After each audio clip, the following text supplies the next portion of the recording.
লালমনিরহাটের দুর্গাপুর সীমান্তে নতুন করে পুশিনের ঘটনা।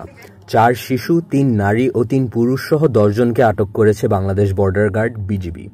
বৃহস্পতিবার ভোররাতে আদিতমারী উপজেলার দুর্গাপুর সীমান্তের 925 নম্বর মেইন পিলার সংলগ্ন এলাকায় ভারতে পুশিন হয়ে আসে এই 10 জন। ভারতীয় সীমান্তরক্ষী বাহিনী বিএসএফ এর 78 ব্যাটালিয়ন তাদের বাংলাদেশে পাঠিয়ে দেয়। ছিলাম তো ছোট থাকতে আমার বাবার সঙ্গে, ধরা আমাকে দেখে চিনছে, আমরা বাংলাদেশি নিয়ে কথা বলতে চিনি, আমাকে ওখান থেকে দিল্লি নিয়ে এসেছে। গেছি পেটের দাহায় গেছি, 10 বছর আগে গেছি, যা ওখানে ভাড়াত কাজ করছি, ভাড়াত কাজ করে খাই, এ ভাড়া থেকে ও ভাড়া আমি করে কাজ করে খাই।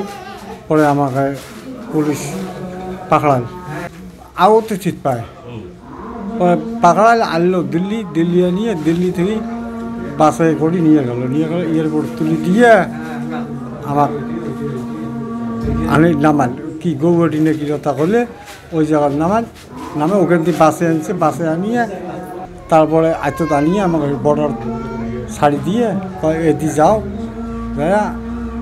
বাড়ি করে দিলি ওই কথা ছাড়ি। সকাল পর্যন্ত সীমান্তের আশেপাশে ঘোরাঘুরি করছিলেন তারা, কোথাও আশ্রয় পাননি। স্থানীয়দের সন্দেহ হলে বিজিবিকে খবর দেওয়া হয়।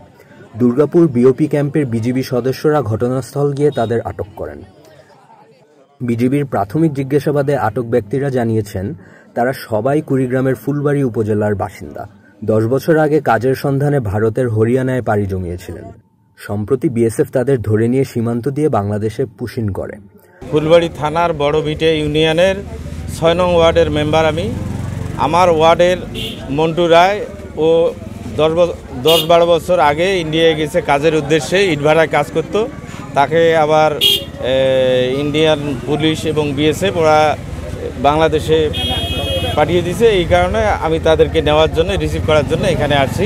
এটা হলো আদিতমারী থানার দুর্গাপুর ইউনিয়ন এবং দুর্গাপুর বাজার। এখানেই ওই ব্রাক অফিসে একটা সাবেক ছিল, ওখানেই রাখছে। ওখান থেকে আমরা রিসিভ করার জন্য এই যে আমাদের বিজিবির সঙ্গে কথা বলিয়ে তারা লোকাল থানা আদিতমারী থানায় তাদেরকে দিচ্ছে, ওখান থেকে আমরা কথা বলি নিয়ে যাব। আটক হওয়া 10 জনের মধ্যে 4 জন শিশু, 3 জন নারী ও 3 জন পুরুষ। দেশে ফেরার পর এখনও দুশ্চিন্তা আর অনিশ্চয়তার মধ্যে রয়েছেন তারা। এ নিয়ে স্থানীয়দের মাঝে উদ্বেগ ও সীমান্ত এলাকায় নতুন করে উত্তেজনা বিরাজ করছে।